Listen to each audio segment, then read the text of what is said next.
চলমান রাজনৈতিক অচলাবস্থা নিরসন না হলে শিগগিরই কঠোর কর্মসূচি ঘোষণা করবে দেশের ব্যবসায়ী সম্প্রদায়।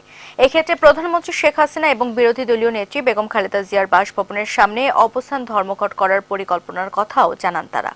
সকালে ব্যবসায়ীদের শীর্ষ সংগঠন এফবিসিসিআই এর নিজস্ব কার্যালয়ের সামনে আয়োজিত এক সাদা পতাকা প্রতিবাদ কর্মসূচি থেকে তারা এই আহ্বান জানান।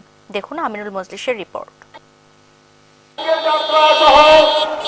রাজধানীর বিভিন্ন স্থান থেকে সাদা পতাকা হাতে খণ্ড খণ্ড মিছিল এসে জড়ো হয় মতিঝিলের ফেডারেশন ভবনের সামনে।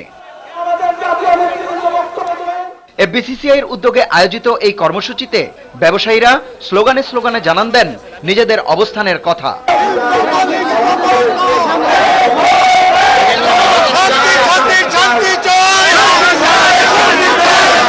বিদ্যমান অচলাবস্থা নিয়ে ব্যবসায়ী নেতারা ব্যক্ত করেন ক্ষুব্ধ প্রতিক্রিয়া।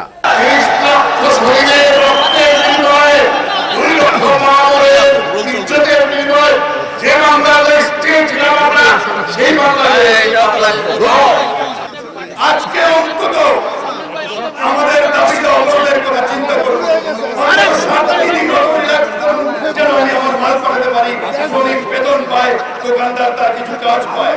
পরিস্থিতির উন্নতি না হলে কঠোর কর্মসূচিরও আভাস দেন তারা।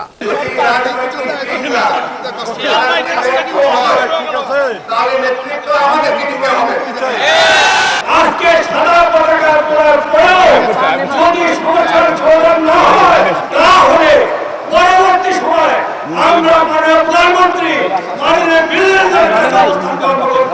যতদিন পর্যন্ত আমাদের ব্যবসায় শান্তি থাকবে, যতদিন পর্যন্ত আমরা নির্বিঘ্নে ব্যবসা করতে না পারবো, আমরা বিরোধী নেত্রীর কাছ থেকে প্রধানমন্ত্রীর কাছ থেকে করবো না।